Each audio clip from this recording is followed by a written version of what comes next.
কথা ছিল উন্নত চিকিৎসার জন্য আর বিদেশ যেতে হবে না, বিশ্বমানের সেবা মিলবে বঙ্গবন্ধু সুপার স্পেশালাইজড হাসপাতালে। তবে উদ্বোধনের ১.৫ বছর পরেও সে স্বপ্ন কাগজে কলমে।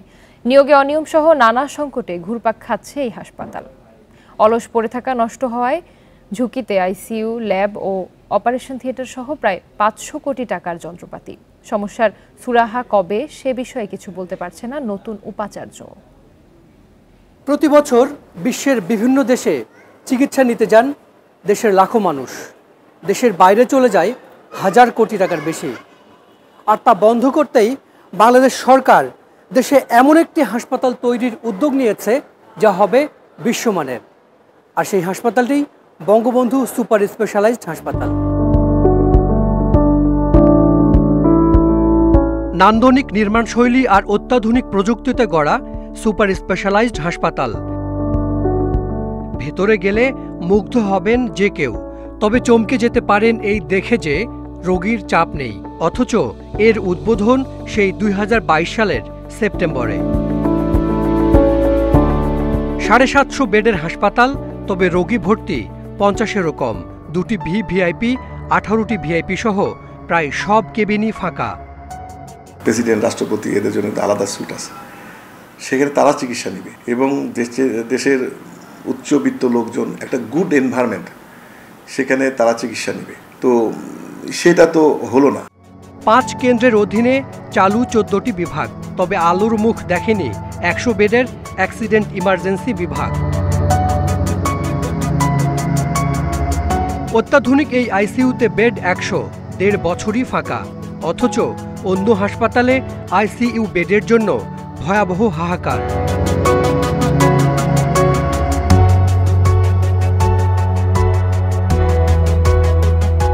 এমআরআই, সিটি স্ক্যান ও এক্স রে মেশিনের ব্যবহার নেই বললেই চলে। প্যাথোলজি ল্যাবেও পরীক্ষা নিরীক্ষা কম। প্রায় ৫০০ কোটি টাকার উচ্চ প্রযুক্তির যন্ত্রপাতি অলস পড়ে আছে দিনের পর দিন। দক্ষিণ কোরিয়ার এক প্রকৌশলীকে দেখা গেল সেসব ঠিক আছে কিনা পরীক্ষা নিরীক্ষা করতে। যেহেতু ইনস্টল হয়ে পরবর্তীতে রানিং হয় নাই, সুতরাং যখন রানিং হয়ে যাবে তারপরে যদি আমরা বন্ধ রাখি সেক্ষেত্রে প্রবলেম হওয়ার সমস্যা আছে। বাট যেহেতু আমরা ইনস্টল হয়েছে বাট আমরা রানিং করি নাই, সুতরাং এটা আপাতত। তবে দীর্ঘদিন পরে থাকলে তো একটা মেশিন নষ্ট হওয়ার আশঙ্কা থেকেই যায়। আউটডোর সেবাতেও নেই গতি। অনেক চিকিৎসক বসেন না নিয়মিত। বিশ্ববিদ্যালয়ের শিক্ষক দিয়ে দেখানো হচ্ছে রোগী, এতে ব্যাহত হচ্ছে বিশ্ববিদ্যালয়ের ক্লাস। অভিযোগ উঠেছে বঙ্গবন্ধু মেডিকেল বিশ্ববিদ্যালয়ের আগের উপাচার্য কাজের চেয়ে প্রচারে মনোযোগী ছিলেন বেশি। জনবল নিয়োগেও আছে দুর্নীতির অভিযোগ। নতুন উপাচার্য বলছেন সব সংকট চিহ্নিত, তবে বলতে পারছেন না কবে মিলবে কাঙ্ক্ষিত সেবা। মানুষ যে কারণে দেশের বাইরে চলে যায় সেটা যেন এইখানে সেই চিকিৎসা পায়, সেই ব্যবস্থা করতে হলে আমরা সেটাকে করেছি যে এখানে কনসালটেন্ট বেসড আমরা হাসপাতাল করতে চাই। ধাপে ধাপে আমরা এটাকে উদ্বোধন করতে চাই। আমি তো বলতে পারবো না যে আগামী ২ মাস পরে পূর্ণদমে চলবে। এদিকে বিশেষায়িত এই হাসপাতাল নির্মাণে স্বল্প সুদে ১,০০০ কোটি টাকার বেশি ঋণ দিয়েছে দক্ষিণ কোরিয়ার এক্সিম ব্যাংক। আর তা পরিশোধ শুরু হবে ১৫ বছর পর। Hasan Misbah, independent News, Dhaka. সাবেক আইজিপি বেনজির আহমেদ ও তার পরিবারের ব্যাংকে থাকা স্থায়ী আমানতের প্রায় ১০০ কোটি টাকা তুলে নেওয়া হয়েছে ১ মাসের মধ্যেই। দুর্নীতি দমন কমিশন জানিয়েছে তার অবৈধ সম্পদ অর্জনের খবর গণমাধ্যমে ফাঁস হলে দ্রুততম সময়ের মধ্যে ৫০টি এফডিআর এ থাকা এই টাকা তুলে নেন বেনজির। ৩১ মার্চ থেকে একটি জাতীয় পত্রিকায় বেনজির পরিবারের অবৈধ সম্পদ নিয়ে ধারাবাহিক প্রতিবেদন প্রকাশ হয়। এই সময় থেকেই নিজেদের সম্পদ রক্ষায় তৎপর হয়ে ওঠে বেনজির। এ সময় নিজেদের শতাধিক ব্যাংক হিসাব বন্ধ করে দেন বেনজির। একে একে ৫০টি এফডিআর ভেঙে নগদ প্রায় ১০০ কোটি টাকা তুলে নেয় তারা। এছাড়া ব্যাংক হিসাবে থাকা আরও কয়েক কোটি টাকা এ সময় তুলে নেওয়া হয়। প্রত্যেক ক্ষেত্রে অনুসন্ধান কর্মকর্তাকে কমিশন নির্দেশ দেয় না, কমিশন তাকে দায়িত্ব দেয় যে তুমি অনুসন্ধান করো। সে অনুসন্ধান কি করবে আইনে বিধিতে বলা আছে, সেই আইন বিধি মোতাবেক সে অনুসন্ধান শুরু করবে। যেখানে যা দরকার সেখানে তা করবে এবং সে করতেছে। দুদক বলছে ব্যাংক হিসাব ও এফডিআর থেকে কত টাকা তুলে নেওয়া হয়েছে তার সুনির্দিষ্ট তথ্য রয়েছে, যা আদালতে উপস্থাপন করা যাবে। শোনা যাচ্ছে যে সে কিছু কিছু টাকা পয়সা উঠাই নিয়ে গেছে, কি নিছে না নিছে তদন্তকারী কর্মকর্তা দেখবে এটা, এবং এটা তার অ্যাকাউন্ট চেক করলেই সব পাওয়া যাবে। আদালতের নির্দেশে দুদক বেনজির পরিবারের ৩৩টি ব্যাংক হিসাব জব্দ করার অন্তত ২ মাস আগেই ধাপে ধাপে ওইসব টাকা তুলে নেওয়া হয়। রিশাদ হুদা, ইন্ডিপেন্ডেন্ট নিউজ, ঢাকা।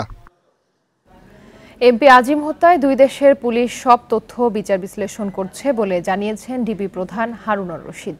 বৃহস্পতিবার বিকেলে কলকাতা থেকে দেশে ফিরে তিনি আরও বলেন, মূল পরিকল্পনাকারী আখতারুজ্জামান শাহিনকে গ্রেফতারে ইন্টারপোলের সহায়তা নিতে ভারতকে অনুরোধ করা হয়েছে। এছাড়া আলামত উদ্ধার, প্রমাণ ও ডিজিটাল তথ্য সংগ্রহের মধ্য দিয়ে তদন্ত অনেকটা এগিয়েছে বলেও জানান ডিবির প্রধান।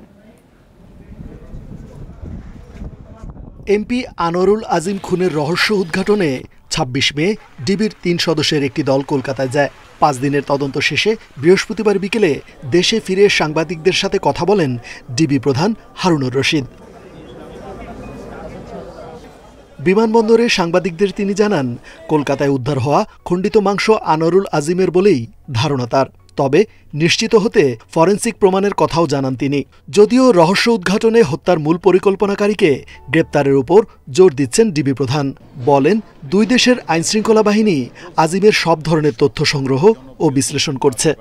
ওনার এখানে ব্যবসা বাণিজ্য ছিল কিনা, অথবা উনি যখন গোপালের বাসা থেকে বের হলেন, বের হওয়ার পরে উনি যে এই যে শিমুল ভুইয়া তাকে যে নিয়ে গেলেন ওই সঞ্জীবা গার্ডেনে, সব কিছু আমরা বিচার বিশ্লেষণ করছি। পাশাপাশি ইন্ডিয়ান পুলিশ এগুলো বিচার বিশ্লেষণ করছে।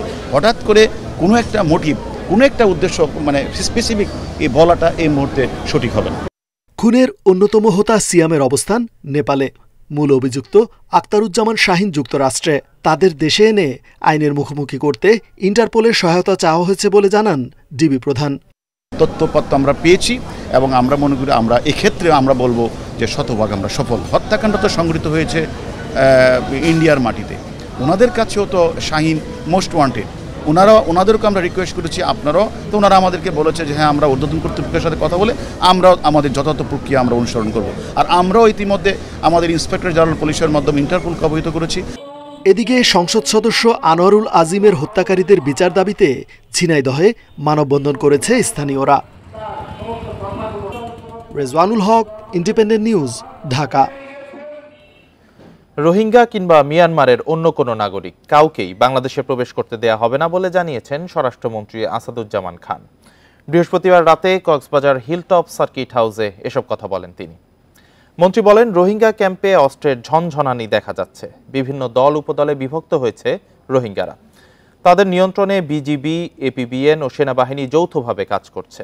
মন্ত্রী বলেন, ক্যাম্পে হত্যা, সন্ত্রাসী কার্যকলাপ বন্ধে পুলিশকে নির্দেশ দেওয়া হয়েছে। মত বিনিময় সভায় উপস্থিত ছিলেন আইনশৃঙ্খলা বাহিনীর সদস্যরা।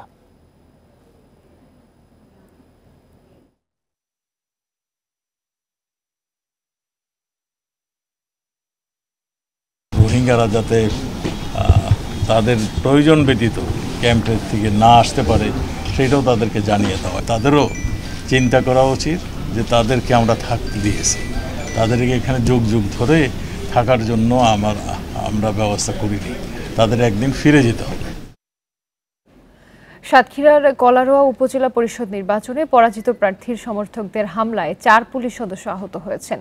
বৃহস্পতিবার রাত 8টার দিকে কলারোয়া থানা গেটের সামনে এই ঘটনা ঘটে। স্থানীয়রা জানায়, তৃতীয় ধাপে উপজেলা নির্বাচনে বিজয়ী প্রার্থী আমিনুল ইসলাম লালটু ও পরাজিত প্রার্থী আলাতাফ হোসেন লালটুর কর্মী সমর্থকদের উত্তেজনা দেখা দেয়। পরে পুলিশ উভয় পক্ষকে নিয়ে মীমাংসার চেষ্টা করে। এক পর্যায়ে পরাজিত প্রার্থী আলতাফ হোসেনের সমর্থকেরা পুলিশের ওপর হামলা চালায়। এতে এএসআই মোহাম্মদ আসলাম, কনস্টেবল ফয়সাল, মিলন ও মিজান আহত হন।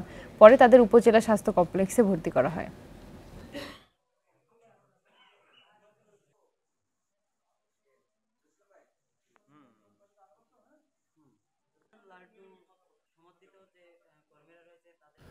বিশ্ববাজারের সঙ্গে সমন্বয় করে চতুর্থবারের মতো জ্বালানি তেলের মূল্য নির্ধারণ করেছে সরকার। লিটার প্রতি ডিজেল ও কেরোসিনের দাম ৭৫ পয়সা এবং অকটেন ও পেট্রোলের দাম 2 টাকা 50 পয়সা বাড়ানো হয়েছে। নতুন দর 1 জুন থেকে কার্যকর হবে। বৃহস্পতিবার এক প্রজ্ঞাপনে দাম সমন্বয়ের কথা জানায় বিদ্যুৎ, জ্বালানি ও খনিজ সম্পদ মন্ত্রণালয়। পরে রাতে জ্বালানি বিভাগ থেকে সংক্রান্ত এক বিজ্ঞপ্তি দেওয়া হয়। মূল্য সমন্বয়ের আগে ডিজেল ও কেরোসিন লিটার প্রতি 160 টাকা, পেট্রোল 124 টাকা এবং অকটেন 128 টাকা 50 পয়সা ছিল। বিশ্ববাজারে জ্বালানি তেলের মূল্য কিছুটা কমলেও মার্কিন ডলারের বিপরীতে টাকার অবমূল্যায়নের কারণে এ মূল্য সমন্বয় করতে হয়েছে বলে জ্বালানি বিভাগের বিজ্ঞপ্তিতে জানানো হয়।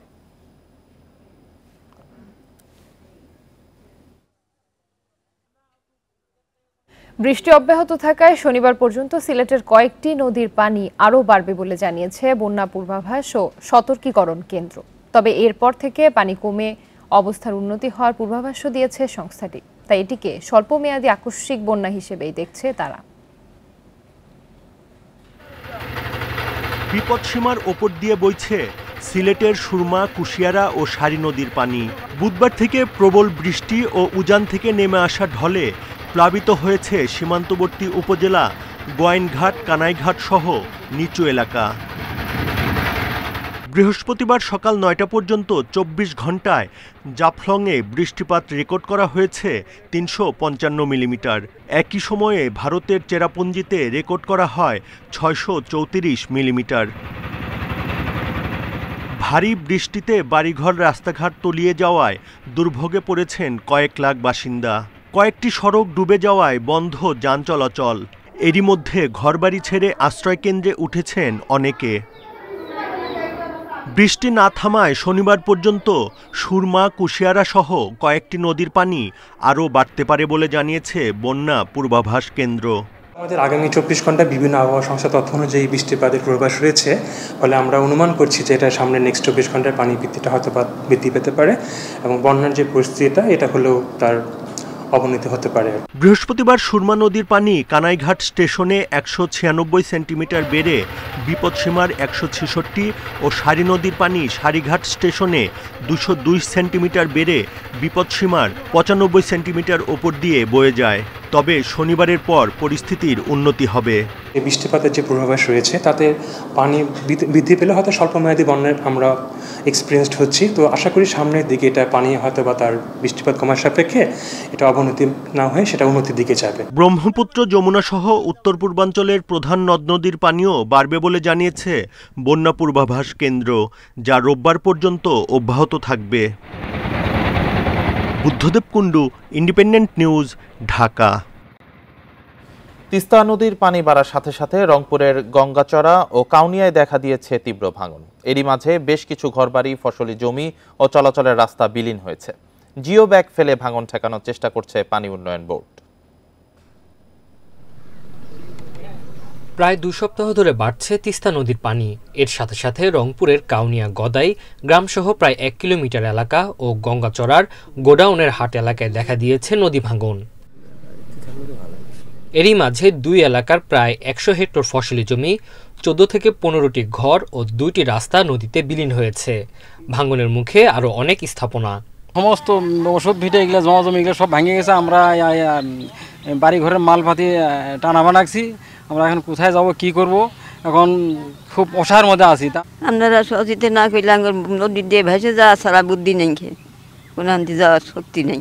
চরতি সব আবাদ মৌসুম হয়, সমস্ত জমিন ভাঙে গেছে গা। আমাদের এই যে বাড়ি ভিটেও এটাও মনে হয় যে চলে যাব। এরই মাঝে জিও ব্যাগ ফেলে ভাঙন ঠেকানোর কাজ করছে পানি উন্নয়ন বোর্ড। আর এই যে বস্তা ফেলতেছে, এগুলো বস্তা তো কোনো কাজেই করে না, এগুলো বস্তা তো সমস্ত নিচের দিকেই চলে যায়। তো ইতিমধ্যে আমি ভিজিট করেছি এবং বিষয়টা প্রধান প্রকৌশলী মহোদয়কে অবহিত করা হয়েছে এবং উনি ঊর্ধ্বতন কর্তৃপক্ষের সাথে যোগাযোগ করে আকস্মিক বা জরুরি ভিত্তিতে বেশ কিছু জিও ব্যাগ ফেলে ভাঙন প্রশমনের কাজ চলমান রয়েছে। নদী ভাঙনের স্থায়ী সমাধানে তিস্তা মহাপরিকল্পনা বাস্তবায়নের উপর গুরুত্ব দিয়েছেন স্থানীয় সংসদ সদস্য। এই তিস্তাকে কিভাবে আমাদের সম্পদ রূপে রূপান্তর করা যায় সেই লক্ষ্যে আমরা কাজ করে যাচ্ছি। আমি বিশ্বাস করি জননেত্রী শেখ হাসিনার হাত ধরেই আমরা তিস্তা মহাপরিকল্পনা বাস্তবায়ন করতে পারবো। আরও সম্পদ বিলীন হওয়ার আগে নদীর তীর রক্ষা বাঁধ নির্মাণের দাবি স্থানীয়দের। Independent news. ঘূর্ণিঝড় রিমালের আঘাতের ক্ষতচিহ্ন এখন সুন্দরবন জুড়ে। গাছপালার ক্ষতি তেমন না হলেও বন্যপ্রাণীর ব্যাপক ক্ষয়ক্ষতি হয়েছে। এখন পর্যন্ত 96টি হরিণের মৃতদেহ পাওয়া গেছে। কটকা ও কচিখালীতে ক্ষতি সবচেয়ে বেশি। মিষ্টি পানির আধারে লবণ পানি ঢুকে পড়ায় সেগুলো বৃষ্টির পানি দিয়ে আবারও ভরাট করতে হবে। এছাড়া অবকাঠামো ক্ষতিগ্রস্ত হয়েছে বন বিভাগের। সুন্দরবনের এই ক্ষত কাটিয়ে উঠতে লেগে যাবে দীর্ঘ সময়। কটকা অভয়ারণ্যের জামতলা পয়েন্টে পা রাখলেই স্পষ্ট ঘূর্ণিঝড় রিমালের তাণ্ডব। কিছু দূর এগুলেই চোখে পড়ে মৃত হরিণ। এখানেই পাওয়া গেছে 38টি হরিণের নিষ্প্রাণ দেহ। একই অবস্থা কচিখালীতে। এখানে এবং পাশের সুপতি খাল থেকে অন্তত 10টি হরিণের মৃতদেহ উদ্ধার হয়েছে। উদ্ধার হয়েছে 2টি শূকরের মৃতদেহ, আর এগুলো বনেই রাখা হয়েছে অন্যান্য প্রাণীর খাবার হিসাবে। যে স্থানে আছে সেই স্থানে রাখা হচ্ছে, কারণ এটা ইকোসিস্টেমে এই শূকর এবং অন্যান্য ওই গুইসা পোড়াই ওটা ভক্ষণ করবে, এটা তার প্রকৃতির নিয়মে তার মিশে যাবে। উপকূলে বৈরী আবহাওয়ায় ঢাল হয়ে থাকা সুন্দরবনে 120টি মিঠা পানির পুকুর, এর মধ্যে 100টি লবণ পানিতে ডুবে গেছে। বিপাকে পড়েছেন বনজীবী, বনকর্মী ও বন্যপ্রাণী। পুকুরগুলো লবণ পানি তুলে বৃষ্টির পানি দিয়ে ভরাটের অপেক্ষায় বন বিভাগ। 2টা পুকুর আছে, সেখানে একটা পুকুর রেখে বাকিটা পরিষ্কার করার জন্য পরিষ্কার পানি, মানে ওটা পানি লবণাক্ত পানিটা সরিয়ে ফেলে এখন ন্যাচারালি বৃষ্টি হলে সেটা যেন আবার পানিতে ভরে যায়। ঘূর্ণিঝড়ে ক্ষতিগ্রস্ত বনের বিভিন্ন ক্যাম্প ও স্টেশনের জেটি ভবন প্রাথমিকভাবে 6 কোটি 27 লাখ টাকার ক্ষয়ক্ষতির ধারণা করছে বন বিভাগ। গাছের খুব বেশি ক্ষতি হয়নি, খুব সীমিত পরিমাণের ক্ষতি হয়েছে, তবে বন্যপ্রাণীর বেশ কিছু ক্ষতি হয়েছে। যেহেতু দীর্ঘ সময় ধরে জলোচ্ছ্বাসটা ছিল এবং পানির উচ্চতা অনেক জায়গায় 10 ফিট কিংবা 12 ফিট পর্যন্ত ছিল। সমুদ্র লাগোয়া স্থানগুলো 10 ফুট পানির নিচে তলিয়ে যাওয়ায় এসব এলাকায় ক্ষতি বেশি হয়েছে। ঘূর্ণিঝড় রিমালের মতো সুন্দরবনে এত বন্যপ্রাণীর ক্ষতি আর কখনো হয়নি। সেই সাথে মিষ্টি পানির আধার নষ্ট হওয়ায় দুর্যোগ বেড়েছে বন্যপ্রাণী, বনজীবী ও বনরক্ষীদের। অভিজিৎ পাল, ইন্ডিপেন্ডেন্ট নিউজ, জামতলা, সুন্দরবন। ঘূর্ণিঝড় রিমালের আঘাতে লন্ডভন্ড বরগুনা উপকূল। বসত ভিটা হারিয়ে নিঃস্ব কয়েক হাজার পরিবার। বেড়িবাঁধ ভেঙে তলিয়ে গেছে গ্রামের পর গ্রাম। ক্ষতিগ্রস্ত হয়েছে রাস্তাঘাট, ভেসে গেছে মাছের ঘের। বিদ্যুতের তার ও খুঁটি ক্ষতিগ্রস্ত হয়ে বিদ্যুৎবিহীন লাখো পরিবার। ঘূর্ণিঝড় রিমালের তাণ্ডবে বসতভিটা হারিয়েছেন বরগুনার 16,408টি পরিবার। ক্ষতিগ্রস্ত হয়েছে গাছপালা ও ক্ষেত খামার। ঘরের মধ্যে আসবাবপত্র, চাল, খানাপিনার যা কিছু আছে, না আছে খানাপিনার কোনো লাইন, না আছে কোনো আসবাবপত্র, না আছে থাকার কোনো জায়গা। এখন আমি তো পুরা নিঃস্ব হয়ে গেছি। ওই যে দেখেন না, পেলে গিয়ে সব বন্যায় সবই লই গেছে, কিছু নাই ঘরে। 5 থেকে 7 ফুট উচ্চতার জলোচ্ছ্বাসে পায়রা, বলেশ্বর ও বিষখালী নদীর বেড়িবাঁধ ভেঙে প্লাবিত হয়েছে 3 শতাধিক গ্রাম। ভেসে গেছে ঘরের আসবাবপত্র, মাছের ঘের। এখনো পানিবন্দী অন্তত 2 লাখ মানুষ। যে ঘর দুয়ার আল্লাহ তো সবই তো দেখতেছে, সব ভেঙে গেছে, কিছু নাই। বেড়িবাঁধ দিতে তোয়ালাটা আমরা মনে করি নিরাপত্তায় থাকতে পারি, যে এলাকার লোকজন নিয়ে। কাতলা মাছের চাষ করছিলাম, সমস্ত মাছগুলি একেবারে উঠে গেছে। 2-2.5 লক্ষ টাকার মাছ আমার পুষ্কুনি ছিল, 2টা পুষ্কুনি, গ্রামের বাড়ির পুষ্কুনি এবং পিছনে একটা কলা বাগান। হ্যাঁ, কোথায় গেছে কোনো খবর নেই। এদিকে ঝোড়ো বাতাসে গাছ পড়ে পল্লী বিদ্যুতের প্রায় 300 বৈদ্যুতিক খুঁটি ভেঙে যায়। তার তো কত হয়েছে নাই, অনেক জায়গায় গাছ পড়িয়া তার পড়িয়া আর তার পাশায় পড়িয়া একদম সিরিয়ে গেছে। ক্ষতিগ্রস্ত পরিবারগুলোকে সহায়তার আশ্বাস দিয়েছে জেলা প্রশাসক। লোকজন যারা আশ্রয় নিয়েছিল ঘূর্ণিঝড় আশ্রয় কেন্দ্রে, তারা কিন্তু বাড়িতে ফিরে যেতে শুরু করেছে। এখন তাদের মধ্যে আমরা যে শুকনো খাবার কিন্তু ঘূর্ণিঝড় আশ্রয় কেন্দ্র যখন আসছে বা যাদের ঘরে খাবার নেই, তাদেরকে আমরা এই খাবার পৌঁছানোর জন্য আমরা কিন্তু কার্যক্রম চালিয়ে যাচ্ছি। ক্ষতিগ্রস্তদের সহায়তা 422 মেট্রিক টন চাল, 233 বান্ডিল ঢেউটিন এবং নগদ টাকা বিতরণ শুরু করেছে প্রশাসন। Independent news. এ বিষয়ে আরো জানাতে বরগুনা থেকে যুক্ত হয়েছেন সহকর্মী আরিফ হোসেন। আরিফ, রিমালের তাণ্ডবে বরগুনা উপকূল ব্যাপক ক্ষতিগ্রস্ত হয়েছে, তো এই ক্ষতিগ্রস্ত এলাকা স্বাভাবিক অবস্থায় ফেরাতে কতদিন লাগতে পারে, আর এই দুর্গতরা কেমন আসলে সহায়তা পাচ্ছেন এই পুনর্বাসনের ক্ষেত্রে? আমি যদি ক্ষতি বলি, তো বরগুনায় আসলে সব থেকে বেশি 2টা বিষয় ক্ষতি হয়েছে। একটা হলো এখানকার যে ঘর বাড়িগুলো রয়েছে, প্রায় 3,000 ঘর বাড়ি, 3,500 ঘর বাড়ি সম্পূর্ণ বিধ্বস্ত হয়েছে এবং 13,000 ঘর বাড়ি কিন্তু আংশিক বিধ্বস্ত হয়েছে। তো সেক্ষেত্রে এই ঘর বাড়িগুলোর যে ক্ষতিগ্রস্তদের তালিকা তৈরি করছে প্রশাসন, এবং সেই তালিকা শেষে আসলে এদেরকে আর্থিক নগদ অর্থ এবং সরকারি যে টিন রয়েছে সেই টিন দিয়ে সহযোগিতা করা হবে। পাশাপাশি পাশাপাশি সবথেকে আরেকটা বেশি ক্ষতিগ্রস্ত হলো এই অঞ্চলের উপকূলের যে বিদ্যুতের যে ক্ষতিটা, মূলত বিদ্যুতের ক্ষতিটা অপূরণীয়, যেটা আসলে বিদ্যুৎ পরিবেশ পরিস্থিতি স্বাভাবিক হতে মিনিমাম 15 থেকে 20 দিন লাগবে।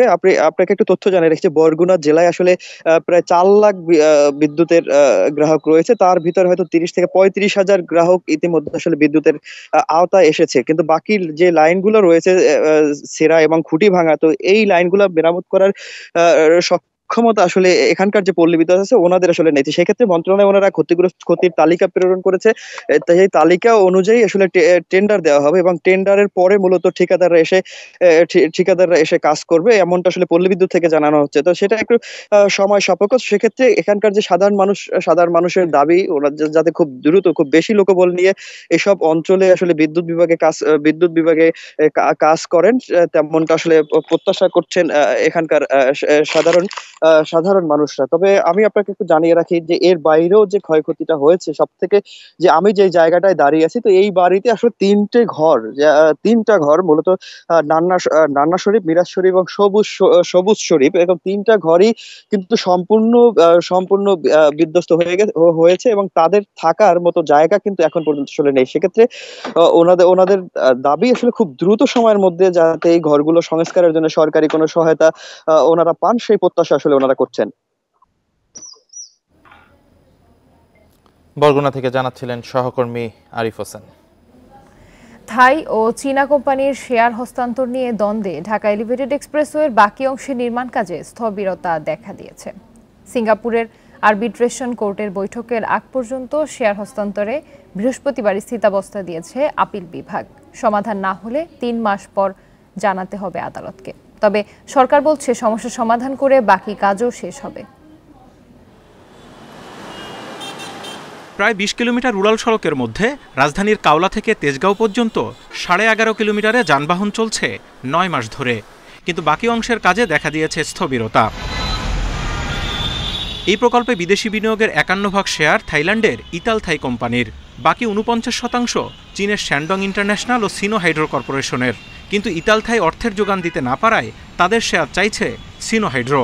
বিরোধ নিষ্পত্তির জন্য বাংলাদেশের উচ্চ আদালতের পাশাপাশি আবেদন করা হয়েছে সিঙ্গাপুরের আরবিট্রেশন কোর্টে। বৃহস্পতিবার শুনানি শেষে সিঙ্গাপুর আদালতের প্রথম বৈঠক না হওয়া পর্যন্ত শেয়ার হস্তান্তরে স্থিতাবস্থা জারি করেছে আপিল বিভাগ। এর মাধ্যমে আরবিট্রেশন প্রসিডিংস সিঙ্গাপুরে আইনগত প্রক্রিয়া অনুসরণের মাধ্যমে চলমান থাকবে এবং অন্যায়ভাবে প্রক্রিয়া করার, ট্রান্সফার করে ফেলার যে সুযোগ তারা নিতে ছিল সেটা বন্ধ হলো। শেয়ার বিরোধ নিষ্পত্তি না হলে চীনা ব্যাংক ঋণ দিতে না চাওয়ায় প্রকল্পের কাজও বন্ধ থাকবে বলে শঙ্কা আইনজীবীর। কাজের এই মুহূর্তে ফাইন্যান্স করা বন্ধ রেখেছে জানুয়ারি এন্ড থেকে, তাহলে যতক্ষণ পর্যন্ত শেয়ার হস্তান্তর প্রক্রিয়া সম্পূর্ণ না হবে, ফাইন্যান্সার ক্লিয়ারলি বলে দিয়েছে ওরা আর কোনো ফার্দার ফাইন্যান্স করবে না।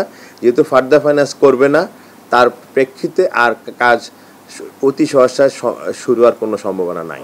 তবে সড়কমন্ত্রী জানান 2 কোম্পানির বিরোধ মীমাংসার উদ্যোগ নেবে সরকার। সব প্রজেক্টেই ঘাটাঘাটি কনকারেন্স লাগে এখন, এবং ফান্ডিংয়েও 2টা কোম্পানি থাকলে একটু তাদের মধ্যে মতভেদ হয়ে যায়, সেটার সমাধানের দায়িত্ব আমরা সার্বক্ষণিক চেষ্টা চালিয়ে যাচ্ছি। জুনের মধ্যে পুরো প্রকল্পের কাজ শেষ হওয়ার কথা থাকলেও তা এখন অসম্ভব। Zahidul Bashar, Independent News, Dhaka. শাহজালাল বিমানবন্দরের 3rd টার্মিনালের কাজ বাকি আর মাত্র 3%। জানুয়ারিতেই তা চলাচলের জন্য খুলে দিতে আশাবাদী বেসামরিক বিমান পরিবহন মন্ত্রী ফারুক খান। বৃহস্পতিবার দুপুরে কাজের অগ্রগতি পরিদর্শনে গিয়ে তিনি আরও জানান, গ্রাউন্ড হ্যান্ডেলিং চুক্তি করতে জাপানের সঙ্গে আলোচনা চলছে। এছাড়া সেখানে দ্বিতীয় রানওয়ে তৈরির পরিকল্পনাও রয়েছে। শাহজালাল আন্তর্জাতিক বিমানবন্দরে স্বপ্নের 3rd টার্মিনাল। দৃষ্টিনন্দন এই স্থাপনায় পা রাখলেই গোটা বাংলাদেশ সম্পর্কে তৈরি হবে ইতিবাচক ধারণা। এর নির্মাণ কাজের অগ্রগতি দেখতে গিয়ে বেসামরিক বিমান পরিবহন মন্ত্রী জানিয়েছেন, এরই মধ্যে টার্মিনালের 97% কাজ শেষ, বাকি 3 ভাগও শেষ হবে এবছরেই। তাই আগামী বছরের শুরুতেই চালু করা যাবে পুরোদমে। এর মধ্যে বিশ্ব অর্থনীতি অনেক অর্থনৈতিক মন্দা গেছে, তার মধ্যেও কিন্তু আমরা প্রায় সময় মতোই আমাদের কাজ শেষ করছি। এবং আমরা আশা করছি যে এই বছরের শেষে বা আগামী বছরের প্রথমে আমরা এটার পূর্ণদম কাজ শুরু করতে পারবো ইনশাআল্লাহ। এছাড়া গ্রাউন্ড হ্যান্ডেলিং প্রসঙ্গে মন্ত্রী বলেন, যাত্রীদের অভিযোগের ভিত্তিতে বিষয়টি গুরুত্ব দিয়ে দেখছে সরকার। এ নিয়ে একটি জাপানি প্রতিষ্ঠানের সঙ্গে আলোচনা চলছে। আমাদের দেশে লাগেজ হ্যান্ডলিংকে আমরা ইতিমধ্যে আগে সমস্যা ছিল, আমরা ইমপ্রুভ করেছি। আমরা সিদ্ধান্ত নিয়েছি এই এয়ারপোর্টে জাপানের কোনো একটা লাগেজ হ্যান্ডলারের সঙ্গে আমাদের জয়েন্ট ভেঞ্চার হবে।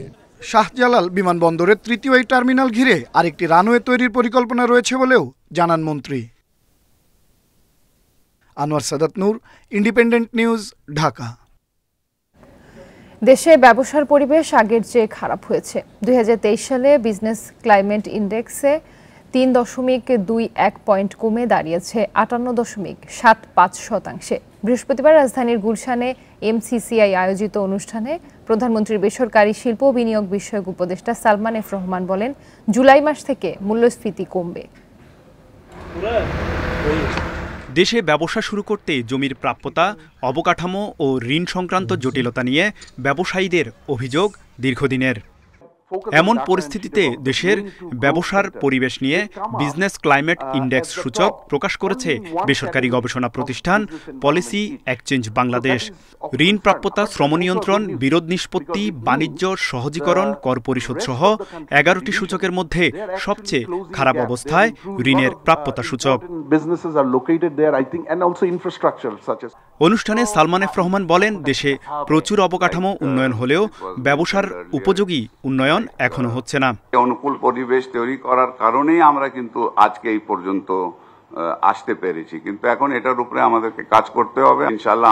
আমি কিন্তু খুবই আশাবাদী। The infrastructure may have improved from a overall country perspective, but maybe from the business perspective little bit of tweaking needs to be done. জুলাই থেকে মূল্যস্ফীতিও কমতে শুরু করবে বলে জানান সালমান এফ রহমান। আছে ইনফ্লেশন, সেটার জন্য কিন্তু আপনারা দেখতেছেন দ্যাট ইন্টারেস্ট রেটও বাড়ানো হচ্ছে, লিকুইডিটিটাকে স্কুইজ করা হচ্ছে সো দ্যাট আমাদের ইনফ্লেশনটা নিচে চলে আসে। এটাও আমি কিন্তু আশাবাদী যে ধরেন জুলাই থেকে আমাদের কিন্তু ইনফ্লেশন কমতে শুরু হবে। দেশি বিদেশি বিনিয়োগ বাড়াতে সবাইকে আরও বেশি কাজ করার তাগিদ দেন প্রধানমন্ত্রীর বেসরকারি শিল্প ও বিনিয়োগ বিষয়ক উপদেষ্টা। তৌহিদ রানা, ইন্ডিপেন্ডেন্ট নিউজ, ঢাকা। এ নিয়ে প্রতিবেদন থাকছে সংবাদের শেষ অংশে। যাচ্ছি পরবর্তী খবরে। চলতি মাসে মেট্রো রেলে অন্তত 5 বার যান্ত্রিক ত্রুটি দেখা দিয়েছে। চলাচল বন্ধ ছিল কয়েক ঘন্টা, ব্যাহত হয় নিয়মিত চলাচলের সময়সূচিও। স্টেশনের কর্মীরাও জানেন না কেন বারবার ত্রুটি দেখা দেয় মেট্রো রেলে। এমন পরিস্থিতিতে ভোগান্তিতে পড়ছেন যাত্রীরা। যানজটের এই নগরীতে দ্রুতই জনপ্রিয় হয়ে উঠেছিল মেট্রো রেল। প্রতিদিনই বাড়ছে যাত্রী চাপ, একই সঙ্গে চলাচল সাময়িক বন্ধ রাখার ঘটনাও ঘটছে প্রতিনিয়ত। বৃহস্পতিবার সকাল 8:30 থেকে বন্ধ হয়ে যায় মেট্রো রেল। প্ল্যাটফর্ম থেকে ঘোষণা করা হয় যান্ত্রিক ত্রুটির কারণে ট্রেন চলাচলে দেরি হচ্ছে। পরে আধা ঘন্টা পর আবার যাত্রা শুরু হয়। গত সোমবার ঘূর্ণিঝড় রিমালের কারণে সকাল থেকে 2 ঘন্টা বন্ধের পর চালু হয়, কিন্তু দুপুর থেকে শিডিউল বিপর্যয় হয় বারবার।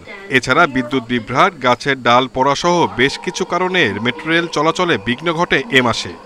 আমরা নাও চালাতে পারি, যদি একটা নোটিশ তার আগে পূর্ববর্তী দিয়ে থাকে তাহলে সেই ক্ষেত্রে কিন্তু আমাদের জন্য সুবিধা। বিশেষ করে বৃষ্টির সময় বন্ধ হয়, এই সময় মানুষ এমনিই অনেক কষ্ট থাকে চলাফেরা, তারপর ওই সময়টা বিশেষ করে বন্ধ হয়ে যায় দেখা যাচ্ছে।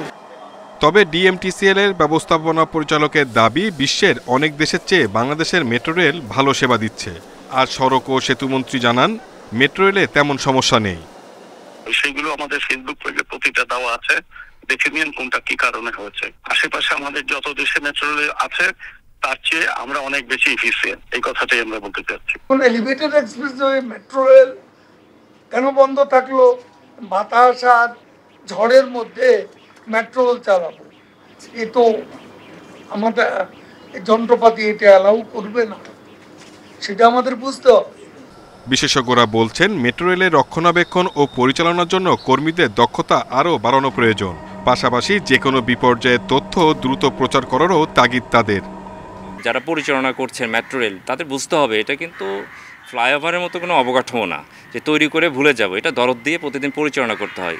এই দরদের যখন ঘাটতি হয় তখন আমরা দেখেছি রেলের যে অবস্থা আমরা দেখি, সনাতন রেল বা বিআরটিসির যে আপনি ডবল ডেকার বাসের কথা হয়তো বলার চেষ্টা করছেন, আসলে পরিচালনাটা আসলে একটা কঠিন বিষয়। তো পরিচালনায় কিন্তু আমাদের আসলে অভিজ্ঞতা, দক্ষতা দুই জায়গায় কিন্তু ঘাটতি থাকে। মেট্রো রেলে দিনে 3 লাখ যাত্রী চলাচল করছে।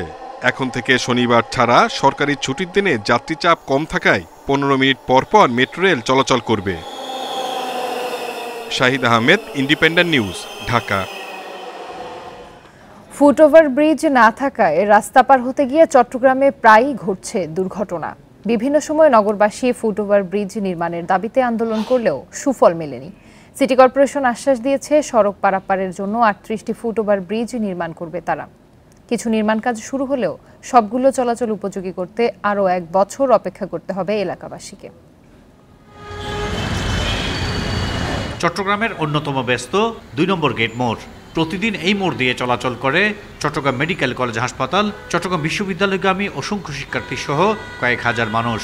কিন্তু এইখানে নেই কোনো ফুটওভার ব্রিজ, তাই ঝুঁকি নিয়ে এই সড়কে চলাচল করতে হয় তাদের।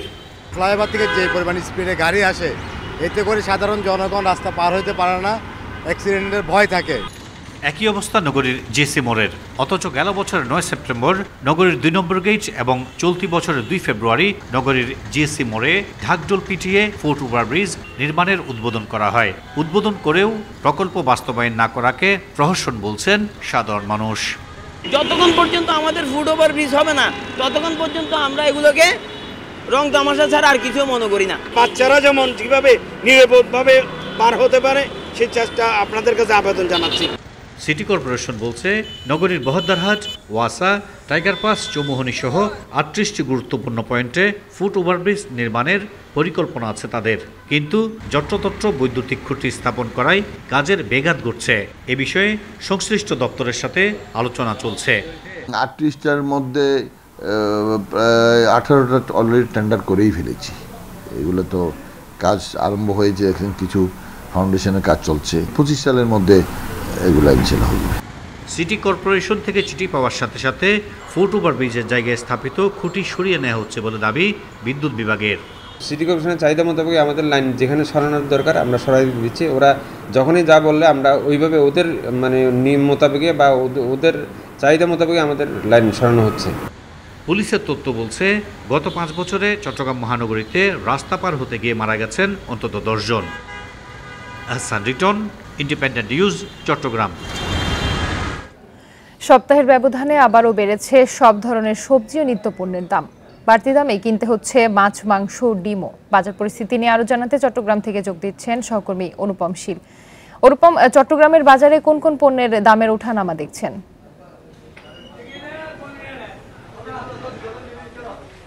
চট্টগ্রামের বাজারে গত সপ্তাহের তুলনায় এই সপ্তাহে সবজির দাম কিছুটা ঊর্ধ্বমুখী। আমরা এই মুহূর্তে আছি কাজীদেরি বাজারে। এখানে বেশিরভাগ সবজি বিক্রি হচ্ছে মূলত 80 থেকে 120 টাকায়। যেমন আমরা যদি বলি কাঁকরোল বিক্রি হচ্ছে 100 টাকায়, বেগুন 80 টাকায়, টমেটো 80 টাকায় বিক্রি হচ্ছে, লাউ 75 থেকে 80 টাকা, এছাড়া ফুলকপি 100 টাকা, 110 টাকা।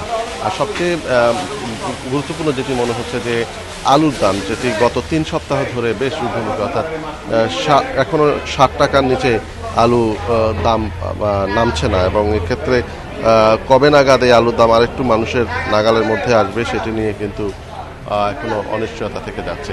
তবে সবজির বাজারে এই যে দাম বৃদ্ধি, এই জন্য এখানে বিক্রেতারা যেটি বলছেন যে ঘূর্ণিঝড় এবং টানা বৃষ্টির প্রভাবে সবজির ক্ষেত্রে এক ধরনের সমস্যা তৈরি হয়েছে। সবজির সরবরাহ ইতিমধ্যে বাজারে কিছুটা কম, সেজন্য আসলে এই পরিস্থিতি তৈরি হয়েছে।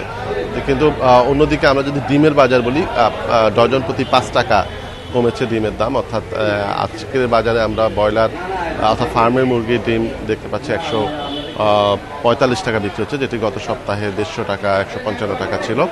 এছাড়া হাঁসের ডিমের দাম 180 টাকা, আর দেশি মুরগির ডিমের দাম সেটি 240 টাকা 45 টাকা বিক্রি হচ্ছে। আর এমনিতে মুরগির বাজারও কিছুটা সুবাতাস আজকে আছে, অর্থাৎ কেজি প্রতি 10 থেকে 20 টাকা পর্যন্ত কমেছে। বিশেষ করে ফার্মের ব্রয়লার মুরগি যেটি, সেটি আজকে 200 টাকায় বিক্রি হচ্ছে। এটি গত সপ্তাহে 210 টাকা 215 টাকায় বিক্রি হয়েছিল। আর দেশি মুরগি 600 টাকা, যেটি 640 টাকা পর্যন্ত বিক্রি হয়েছিল গত সপ্তাহে। আর সোনালী মুরগি আজকে 290 থেকে 300 টাকা বিক্রি হচ্ছে। এবং এক্ষেত্রেও আমরা যারা বিক্রেতারা বলছেন যে আসলে কুরবানকে সামনে রেখে এই মুহূর্তে মুরগির চাহিদা একটু কমেছে, তবে মাংসের চাহিদাই কমেছে মূলত, সেই জন্য আসলে মুরগির বাজারে একটু সুবাতাস ইতিমধ্যে তৈরি হয়েছে। তবে আর অন্যান্য দিকে যদি মশলার কথা বলি, আদার দাম বেশ ঊর্ধ্বমুখী। পাইকারি বাজারে আদা আমরা দেখেছি যে গত এক মাসে প্রায় 50 টাকা কেজিতে বেড়েছে।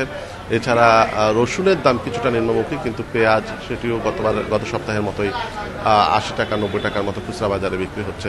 সবকিছু মিলিয়ে শুধুমাত্র ডিম এবং মুরগির বাজারে আমরা যদি একটু সুবাতাস লক্ষ্য করলেও সবজির বাজার বা অন্যান্য মশলার বাজারে কিন্তু ঊর্ধ্বমুখী প্রবণতা এ সপ্তাহেও রয়েছে। চট্টগ্রাম থেকে বাজার পরিস্থিতির খবর জানাচ্ছিলেন সহকর্মী অনুপম শীল। আর এই ছিল এখনকার সংবাদে। ইন্ডিপেন্ডেন্ট টেলিভিশনের সব খবর বিস্তারিত জানতে চোখ রাখুন ফেসবুক, ইউটিউব ও এক্সে। এতক্ষণ সাথে থাকার জন্য সবাইকে ধন্যবাদ।